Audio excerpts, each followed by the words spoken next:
नमस्कार friends, welcome to my channel. Friends, आज मी बनवणार आहे गव्हाचे पिठाचे लाडू। अगदी पौष्टिक असे बनलेले आहेत आणि लहान मुलांना आणि मोठ्यांना देखील हे खूप आवडतील अशा प्रकारचे लाडू आहेत। आणि मुलांना शाळेत जाण्याआधी हा लाडू आणि दूध दिलं की खूपच छान आणि त्यांचं पोट भरून जाईल। आणि जे मुलं काजू बदाम खात नाहीत त्यांच्यासाठी सुद्धा ही चांगली रेसिपी आहे, चांगले लाडू आहेत गव्हाच्या पिठाचे। आणि ही रेसिपी जर तुम्हाला आवडली तर प्लीज लाईक, शेअर, सबस्क्राईब करायला विसरू नका। चला तर मग आपण व्हिडिओला स्टार्ट करूया। तर आपण ड्रायफ्रूट्स पहिल्यांदा आपण भाजून घेणार आहोत। मी काजू घेतलेले आहे एक वाटी बदाम घेतलेले आहेत।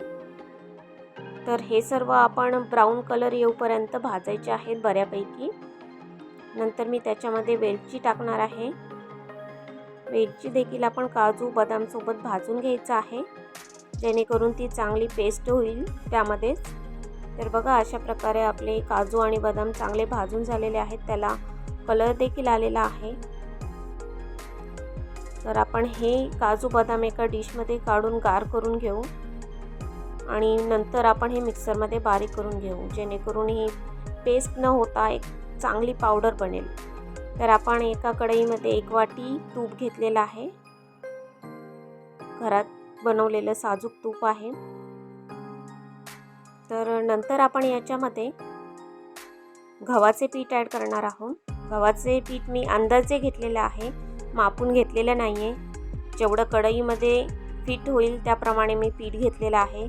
तुम्हाला हवा असेल तर तुम्ही मापून घेऊ शकता। तर मी अंदाजेच पीठ घेतलेलं आहे। आपण या पिठामध्ये आणखीन 1 वाटी तूप ॲड करायचं आहे आणि परत आपण ते भाजून घेणार आहोत।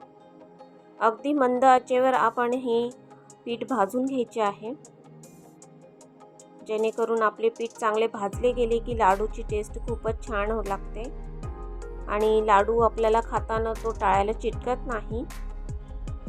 नंतर आपण त्यामध्ये तुम्हाला जर हवा असेल तर तुम्ही बेसन टाकू शकता। मी बेसन ॲड केलेलं आहे 1 वाटी। त्यामध्ये बेसनची जरा वेगळी टेस्ट येते म्हणून मी बेसन थोडीशी ॲड केलेलं आहे। तर हे देखील आपण त्यामध्ये मिक्स करून भाजून घेऊ चांगलं, अशा प्रकारे। तर यामध्ये मी एक अर्धी वाटी मी तूप ॲड केलेलं आहे परत, ते देखील आपण चांगलं मिक्स करून घेऊ आणि हे पीठ अगदी चांगल्या प्रकारे बारीक आणि मंद आचेवर आपण भाजायचं आहे, जेणेकरून टेस्ट चांगली लागेल। तर बघू शकताय त्याला पिठाला हळूहळू कलर येत चाललेला आहे। भाजलेले काजू बदाम आणि वेलची आपण मिक्सरमध्ये बारीक करून घेणार आहोत, त्याची बारीक पावडर करून घ्यायची आहे। अशा प्रकारे आपण पावडर बनवलेली आहे काजू बदाम आणि वेलचीची। तर पीठ बघा आपलं खूप छान प्रकारे भाजलं गेलेलं आहे आणि खूपच छान कलर आलेला आहे पिठाला। अशा प्रकारे आपण चांगल्या प्रकारे भाजून घेतले की त्याची खूप छान टेस्ट लागते आणि लाडू टाळूला चिटकत नाही। तर बघा, आता आपण यामध्ये 1 वाटी दूध ॲड केलेलं आहे। दूध ॲड करून आपण त्याला हलवून घ्यायचं आहे चांगल्या प्रकारे। दूध ॲड केल्याने बघा पीठ आपलं कसं घट्ट होऊन जाईल, तूप घातल्यामुळे ते पातळ झालेलं असतं। तर नंतर आपण त्याच्यामध्ये ड्रायफ्रूट्स बारीक केलेली पावडर होती ती आपण त्यामध्ये ॲड करणार आहोत आणि मिक्स करून घेणार आहोत। अशा प्रकारे छान मिक्स झालेला आहे। नंतर आपण त्यामध्ये पिठी साखर ॲड करायची आहे। साखर बारीक करताना मी त्यामध्ये चिमटभर मीठ ॲड केलेलं आहे, जेणेकरून साखर आणि मीठ अगदी चांगलं मिक्स होईल। 1 चिमटभर ॲड करायचं आहे। तर आपलं लाडूचं बॅटर खूप छान प्रकारे तयार झालेलं आहे आणि आपण लाडू आता एक एक करून वळून घेणार आहोत। अशा प्रकारे खूपच छान लाडू वळत आहे।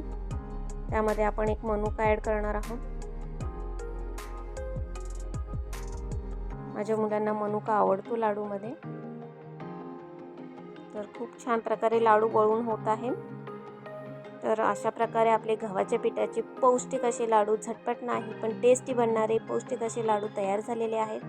तर फ्रेंड्स, तुम्हाला ही माझी रेसिपी आवडली, माझा व्हिडिओ आवडला तर प्लीज लाईक शेअर सबस्क्राईब करायला विसरू नका आणि पुन्हा भेटू तर आपण नेक्स्ट व्हिडिओमध्ये. Bye friends.